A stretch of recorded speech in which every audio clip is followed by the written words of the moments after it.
So hi everyone, this is Aditya. So यार, आज हम सीखेंगे इनहेरिटेंस के बारे में। तो यार, इनहेरिटेंस को समझते हैं पहले क्या होता है वो।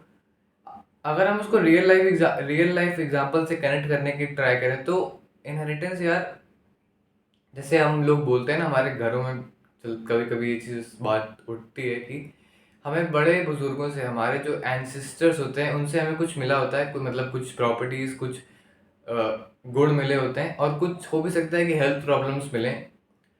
तो इसी चीज़ को इनहेरिटेंस बोलते हैं।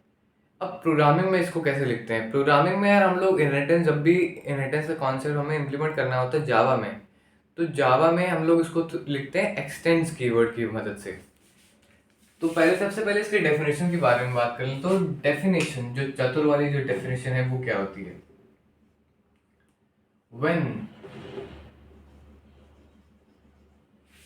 the when properties and methods when the properties and methods when the properties and methods of the base class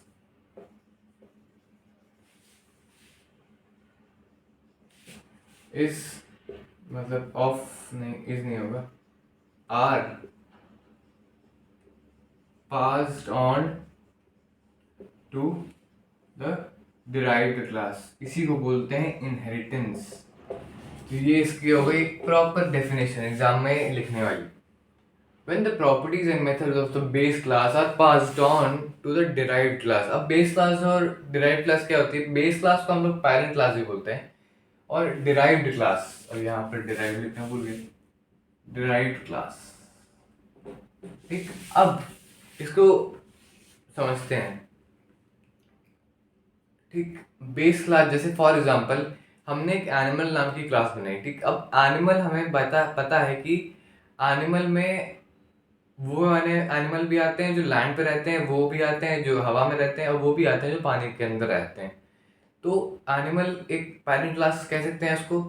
अब हमने एक क्लास बनाई फिश। अब फिश एक डिराइव्ड क्लास है या फिर एक चाइल्ड क्लास है।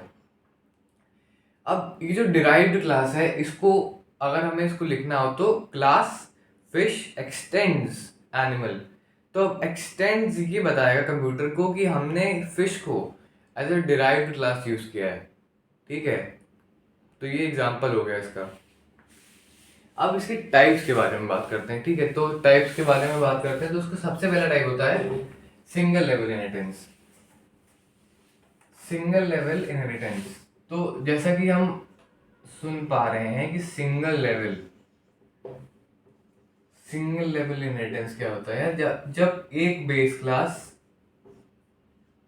बेस क्लास को एक डिराइव्ड क्लास इनहेरिट कर रही होती है, उसी को बोलते हैं सिंगल लेवल इनहेरिटेंस। मतलब एक बेस क्लास एक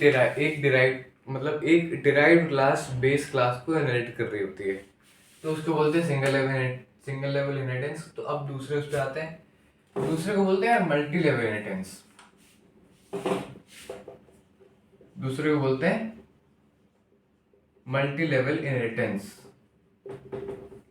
इसमें यार क्या होता है, एक बेस क्लास होती है, उसको एक डिराइव्ड क्लास इनहेरिट कर रही होती है, और उसको एक और डिराइव्ड क्लास इनहेरिट कर रही होती है। तो इसी को बोलते हैं मल्टी लेवल इनहेरिटेंस, मतलब मल्टीपल लेवल्स हैं इनहेरिटेंस के। ठीक, ये दूसरा हो गया। और तीसरा तीसरा है क्या हुआ? तीसरा हुआ हायरार्किकल इनहेरिटेंस।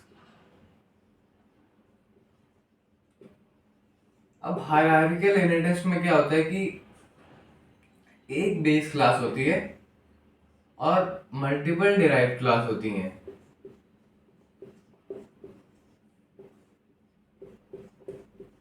ठीक है, हमें आगे समझ में आ रहा होगा कि मल्टी लेवल क्या होती है, जिसमें एक बेस क्लास होती है, उसको एक डिराइव्ड क्लास इनहेरिट कर रही होती है, उसको एक और डिराइव्ड क्लास इनहेरिट कर रही होती है।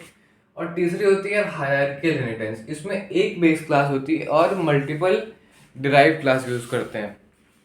अब चौथे एग्जांपल की बात करते हैं कि चौथा क्या है। चौथा यार है हाइब्रिड इनहेरिटेंस। अब हाइब्रिड इनहेरिटेंस क्या होता है? जैसे कि नाम बता रहा है कि इसमें मल्टीपल हाइब्रिड है, कॉम्बिनेशन है, तो इसमें मल्टी लेवल भी होगा, सिंगल लेवल भी होगा और हायरार्कियल भी होगा। तो ये इसके 4 टाइप्स हो गए इनहेरिटेंस के लिए। ठीक है, तो आज के लिए बस इतना ही। तो till then see you in the next video. तो आपके कोई भी डाउट्स हो तो आप बेझिझक आप अपने कमेंट सेक्शन में पूछ सकते हैं। And till then see you, thank you very much.